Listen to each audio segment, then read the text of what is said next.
the class attending the session. Thank you, Abby. Thank you very much. Thanks. Great. So, so let me explain quickly what we're going to do today. No? First, we're going to start reviewing this self-assessment, a little review on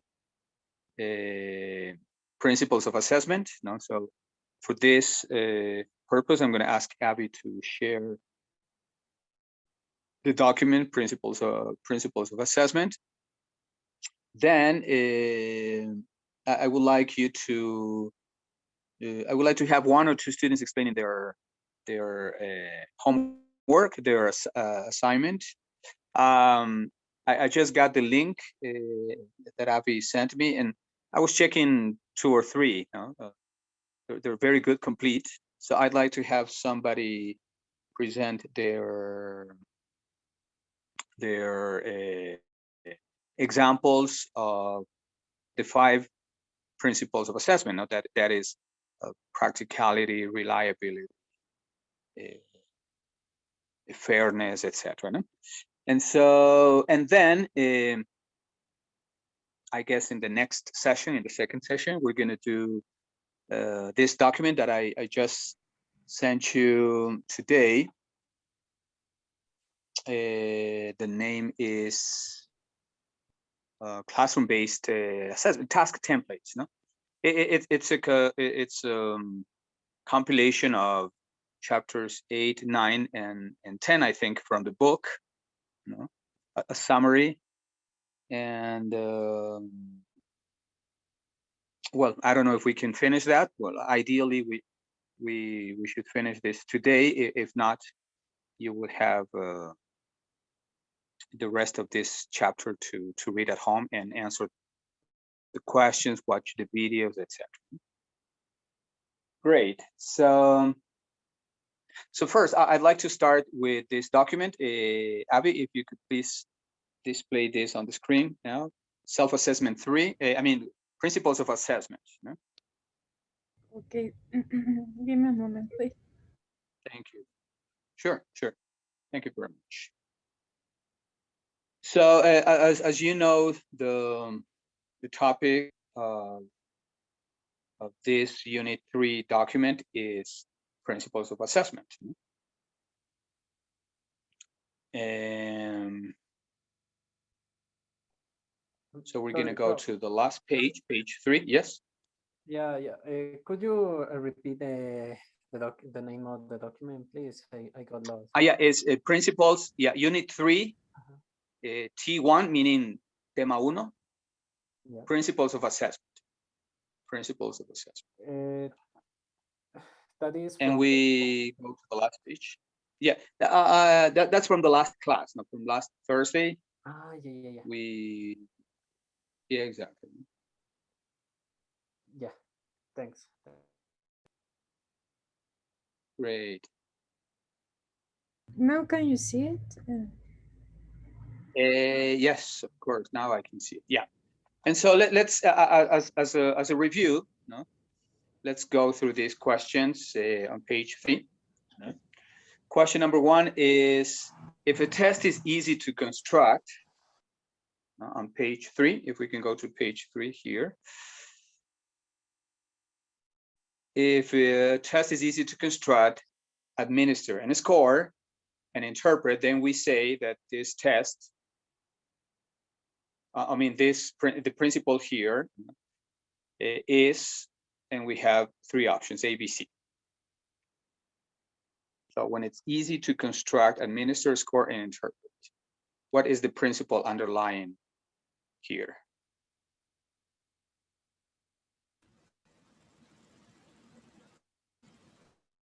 Anybody? It's practicability, Prof. Practicality. Yes. Practicality.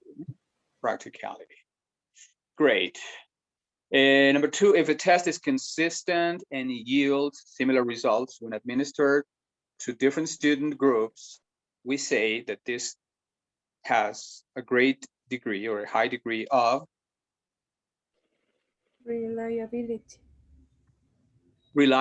No? So meaning the level of consistency that the test has, no, across different level. I mean, across different groups of the same level. You know, so a reliable test is one that you can administer today or tomorrow with, I mean, to a similar group with very similar results. No?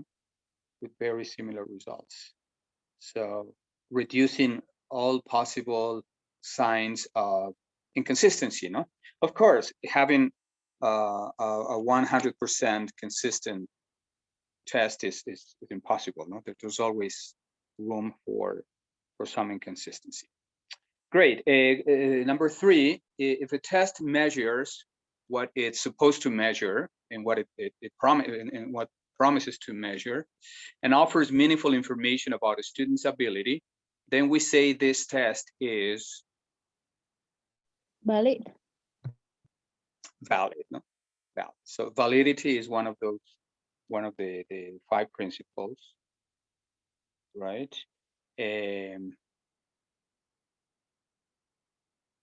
Great. 4, if a test contains natural language, meaningful and relevant topics, and contextualized items that replicate real-world tasks, we say that the test is authentic. Authentic. Yes. Authentic. Great. So another of the 5 principles, no? Authenticity. Great. 5, if a test provides beneficial washback,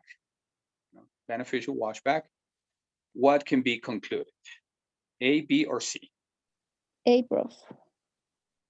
Yeah, positively influences what and how learners learn. No? Great. Remember that teachers also can experience a washback. No, we also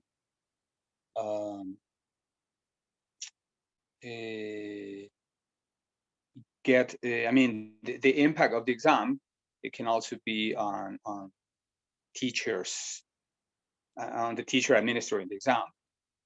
If your students respond positively and they do well on the test, then you feel great. No? You feel a sense of relief. And so it's for teachers too. Great. A valid test of reading ability.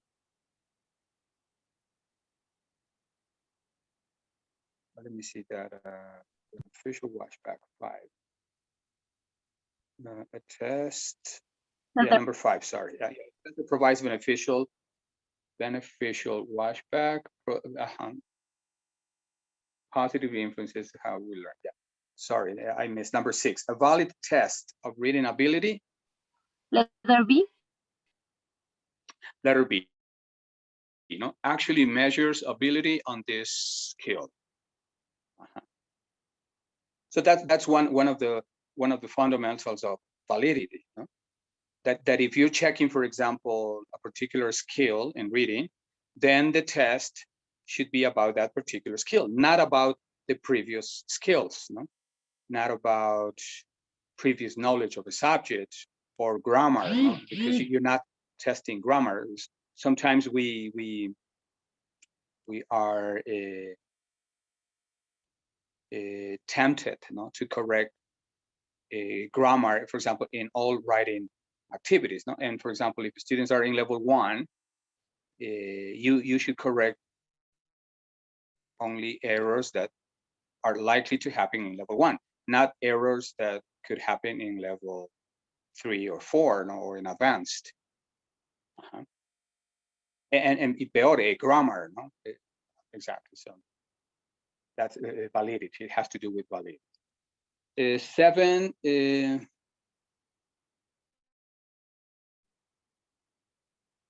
Which of the following options is a good example of a practical test?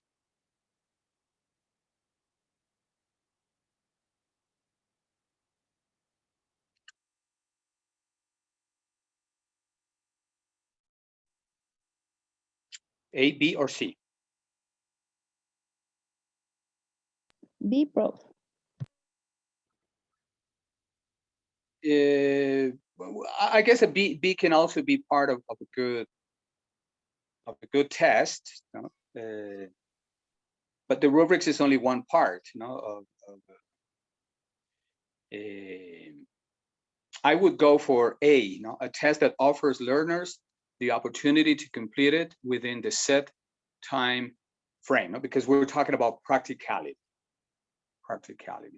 So if you give students 20 minutes, you have to make sure that all students should be able to finish it in 20 minutes, or at least most of your students, no?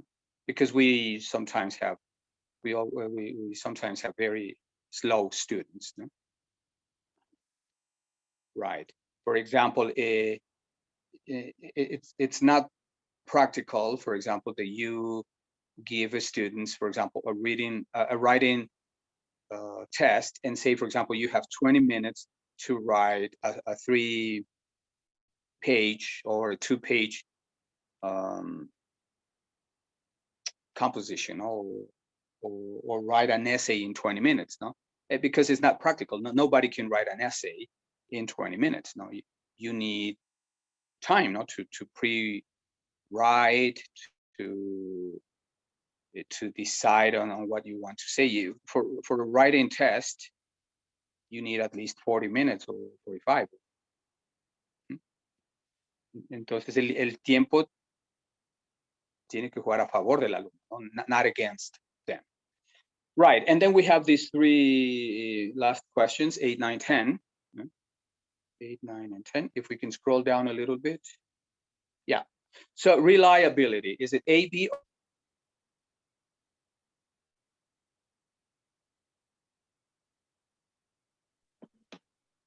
Letter C.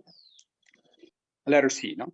Reliability happens when all students receive the same quality of input. Then we can say that it's reliable. Authenticity. A. A, no? Tasks are likely to be enacted in the real world. And washback. The last. B. Letter B, no? Letter B. No? It's when students receive written feedback or any other kind of feedback that include comments that contribute to students' formative development.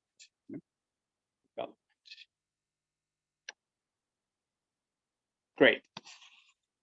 Okay, so that I think is a good review of the basic concepts.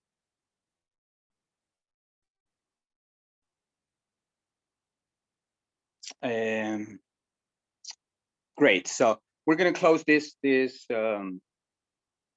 document now, and I'd like to ask Hugo if you could share your homework with us. No, I was reading your examples, practicality, and I found them very, very, very well done.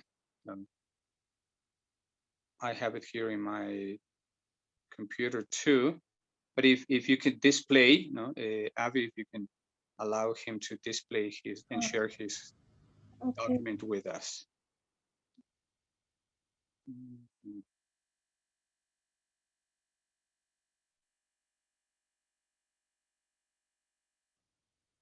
Yeah.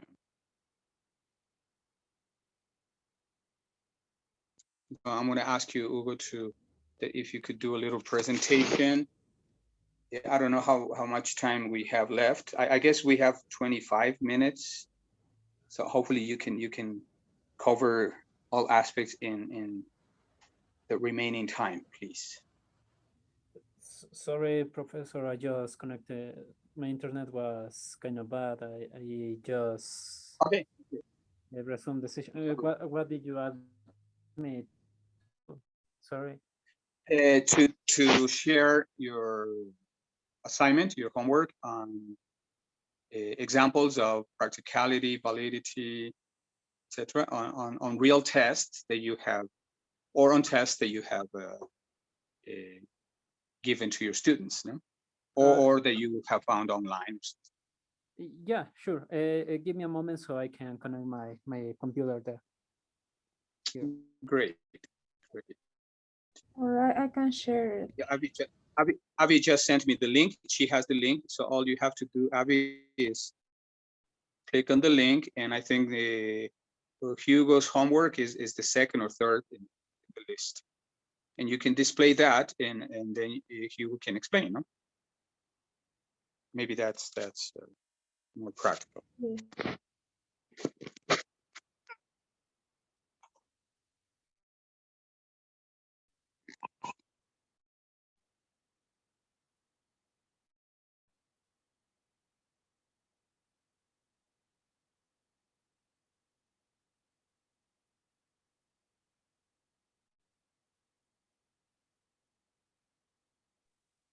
Wait me for a moment. Yeah, I am here. Let me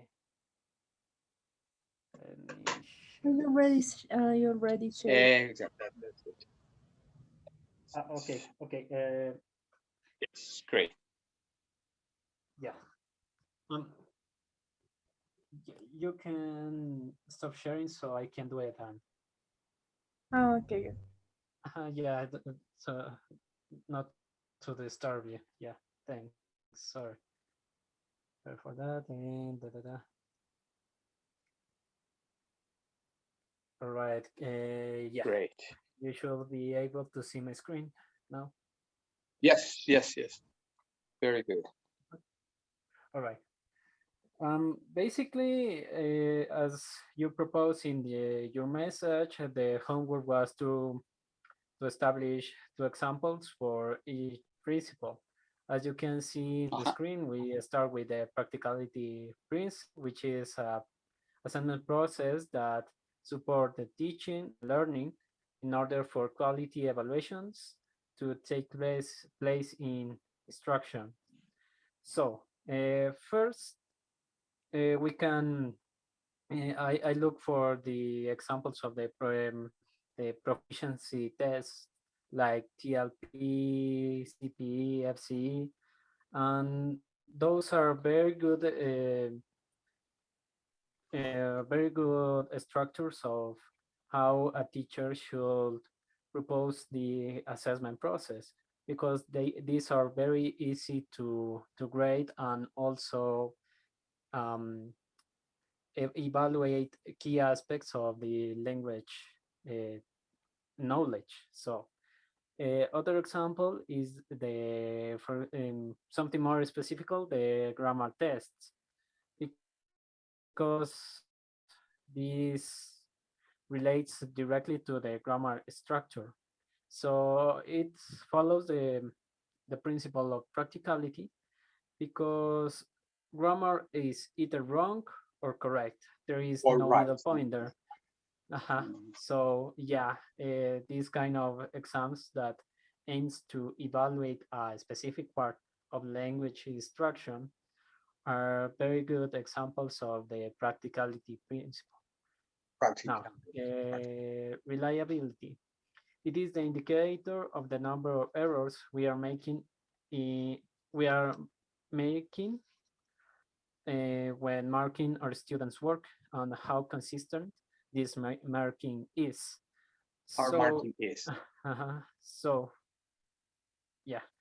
For example, here, this is a test for A1 learners regarding writing, and as you can see, it is very easy for the teacher to grade.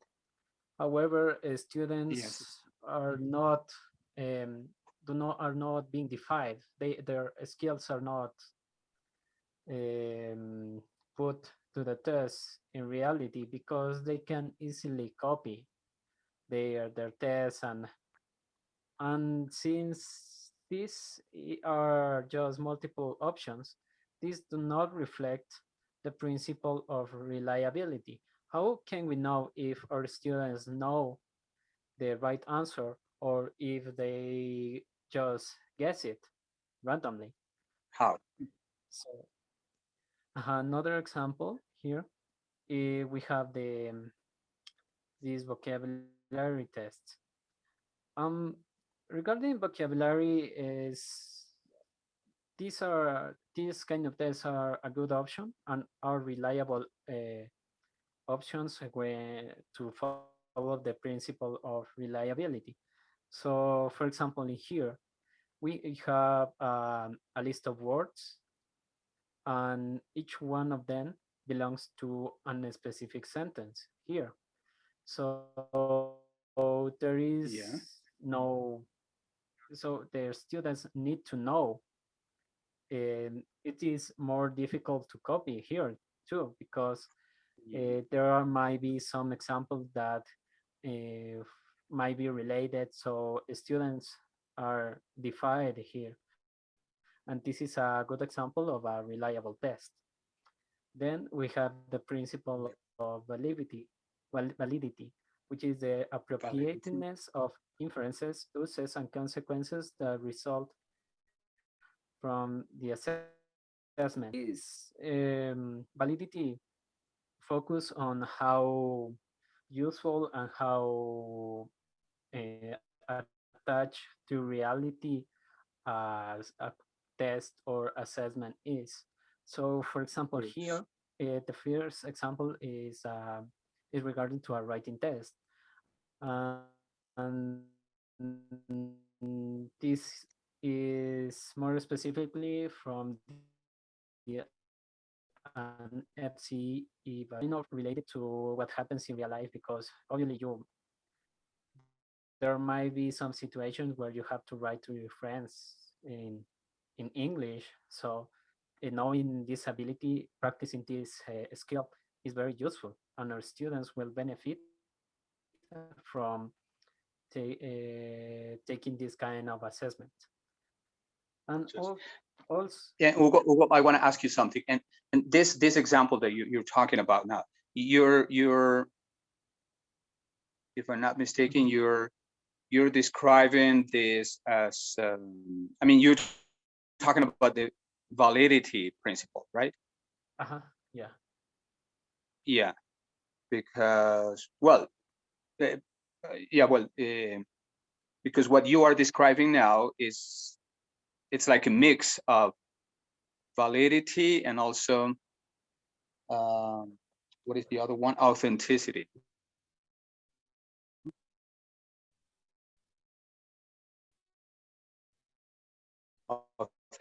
Supposed to measure. No? For example, the test is the instruction here. I mean, this particular item, no, the task, assessment task here, for example, is valid if you have practiced in class this, no? I mean, how students can write a card, what are the components of a card, is some of the structure, the vocabulary that is usually used there. No? Yeah, and also, well, at the same time, no, undoubtedly, indudablemente, no, yeah, but undoubtedly, what you say is true. No, it's also at the same time, okay, it's valid and it's also authentic. meaningful and authentic, no, because it Yeah, is the kind of activity that students really need to do in real life. No? Yes, no, yeah, I and just wanted to then compliment that. yeah, thank you. I was going to say that next, but yeah, as you Okay, say, this great. kind of activity. Sorry for not pointing that out before, but yeah, as you say, this kind of activity follows the principle of validity, because you said it is the result of a process of instruction. First, we start to write a card, then practice a little bit, and then a final evaluation might be, proposing this kind of to exam to evaluate their performance. Uh-huh. Yeah, great. Well, the other example was the oral. Well, yeah,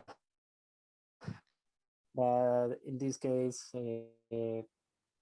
this is a rubric for an oral presentation. It follows a number of parameters which the teacher might use later to propose activities to strengthen the flows of each kid. This means that, for example, as following the principle of validity, this should be a process that corresponds to the instructional process that has been going on during the course or the semester.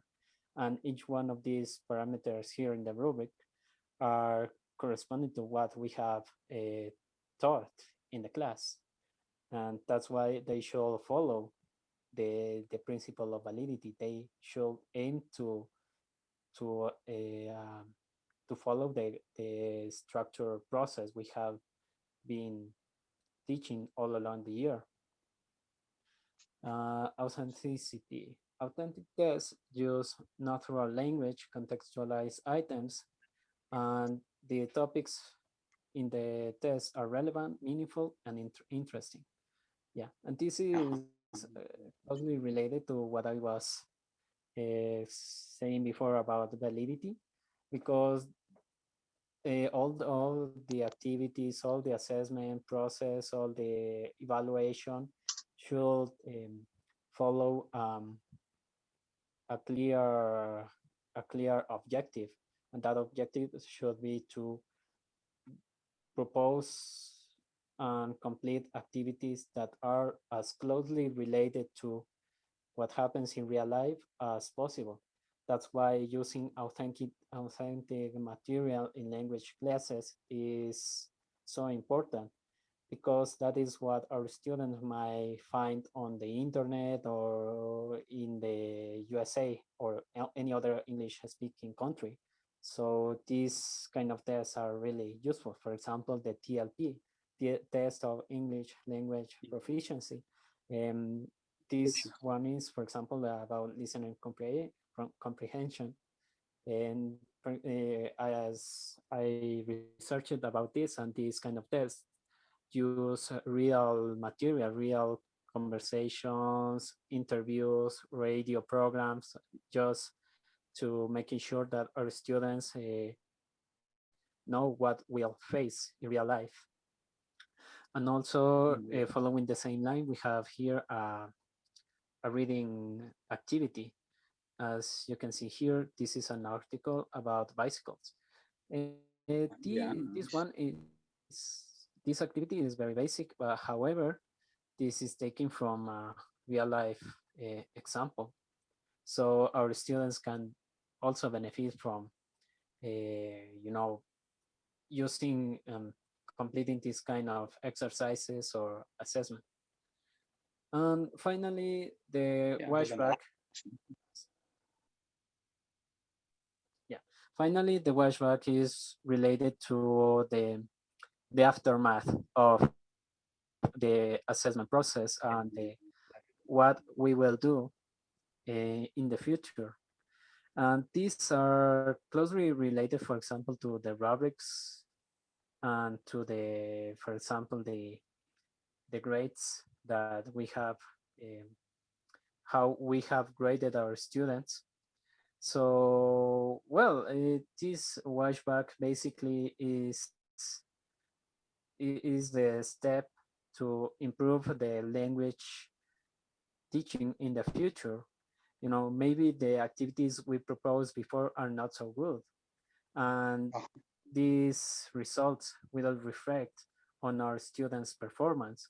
So washback is the step of this process where we aim to improve and to eliminate maybe the material that is not useful, and improve the things that our students might not have understood until for example, the end of the unit, or even the end of the year. So this is the step where teachers propose a change for the next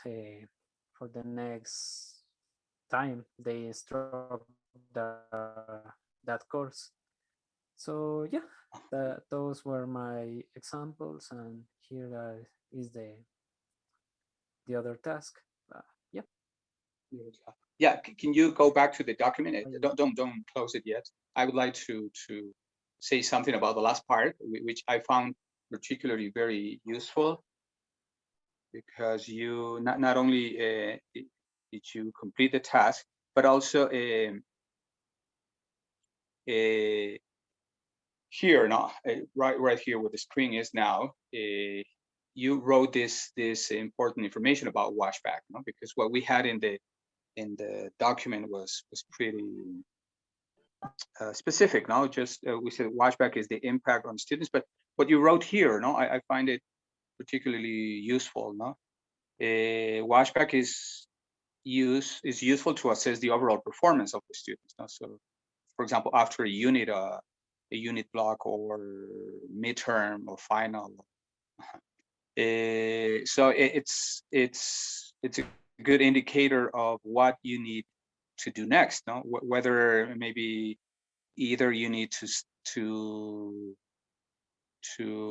go on with the next lesson because everybody did well, or you need to stop and to reconsider some things, maybe evaluate some material, change the approach or anything. No? The example here is good. No, for example, if you're talking about speaking, well, for example, I'm talking about, por ejemplo, estos institutos, for example, institutes. For example, the institute that you have in the university also, no? Central University, or the ones that we have in Católica or Salesiana University.